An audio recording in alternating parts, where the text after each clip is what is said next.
Hello and welcome to an update of the Titans. Let's start the update with our African Nightcrawler bin. And oh my goodness, now that's a baby crawling in there on the lid. We are having some rain here in Southern California, which is very unusual for us. And these guys do tend to crawl when the barometric pressure changes. And I can see that they have been crawling. But thankfully, they haven't made it out of the bin. So I am happy about that. Let's see, aside from that, what they have been up to.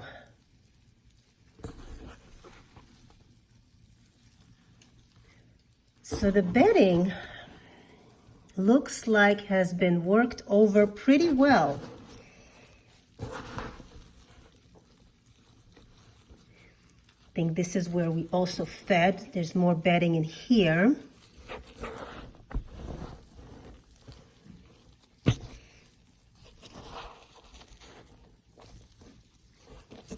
Yeah, the material is close to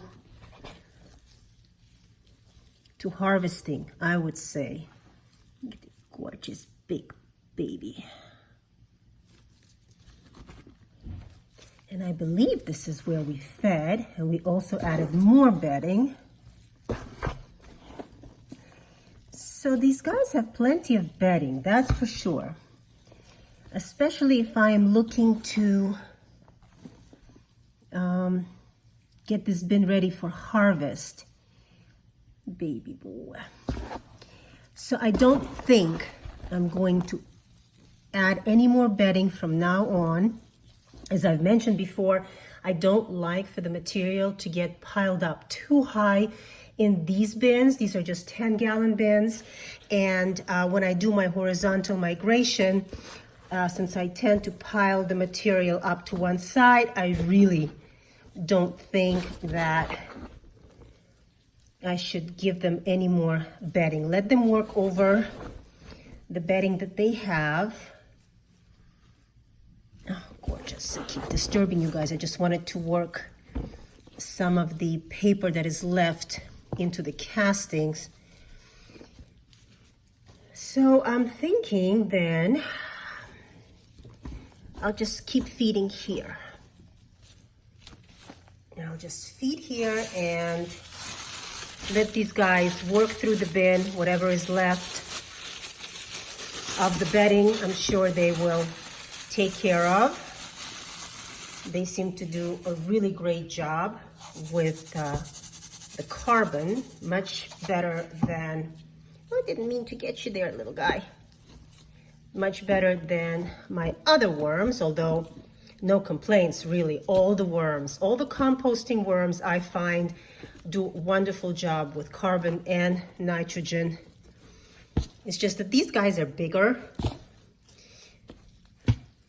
and they seem to work on the carbon faster. So these guys are done.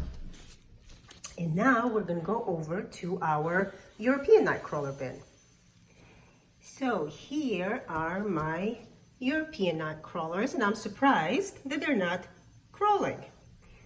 But that's okay, I'll take that.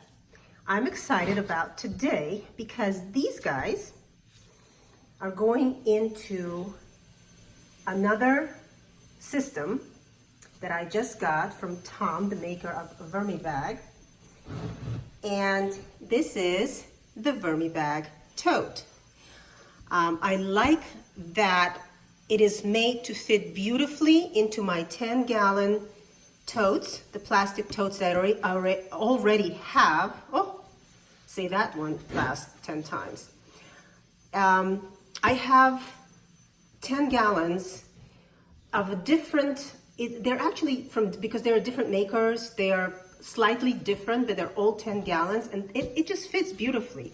So all I did was, you put this belt around. It keeps everything steady and centered, and then you have these bands that go all the way and underneath, all the way around, making sure that these guys are here on the corners. Then you tighten this until the zipper is taut but not, going over the sides. Make sure that it closes and opens easily, and it is absolutely perfect. So easy, nothing to build. And so now these guys are going to go in here. And the reason that I was looking forward to this system, first of all, I have plenty of 10-gallon totes. So I'm going to use them. Secondly, I don't have to worry about these guys getting out, because as I mentioned in my previous week, when it starts to rain or I feed them and they get all agitated and they start crawling here, because everything is zipped up nice and shut, I don't have to worry about that, and they have plenty of air.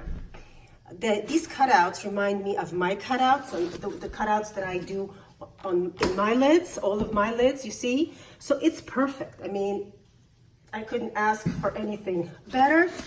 And I am going to now transfer these guys into their new home, and then we'll see what that looks like.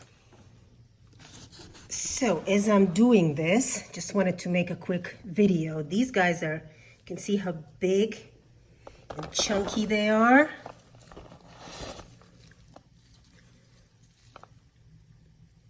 Gorgeous, gorgeous Nightcrawlers. So now when they're gonna climb all over the place, I really won't have to worry about it too much. I just want to see how much material is going to fit in here. I may not put all of the material because it's just a little bit smaller than this larger 10-gallon that I have, but I'm sure it will work just fine. Let me use both hands now. Okay, so all the wormies are out of here and into here. And you can see that while in the bin itself, the material was sort of up to here. Here, because I guess the way it's constructed, the material is higher in the bin. So it's fairly full, but that's not a problem, because once the worms start working on the bedding, castings will compress down. But this is perfect right now for me. I'm not going to have to worry about these guys climbing all over the place. They've settled down.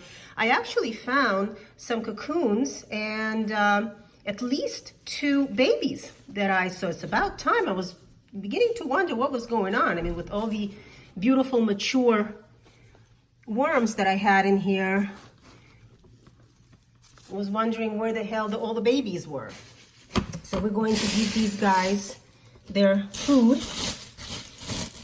and leave them alone and see how they do in here. I'm sure they're going to do just fine. Okay. Watermelon, yay. And I'm going to run this system just like I do my regular 10-gallon totes and see how these guys like it here. And when it's time to do the horizontal migration, that will be interesting to see if it's going to be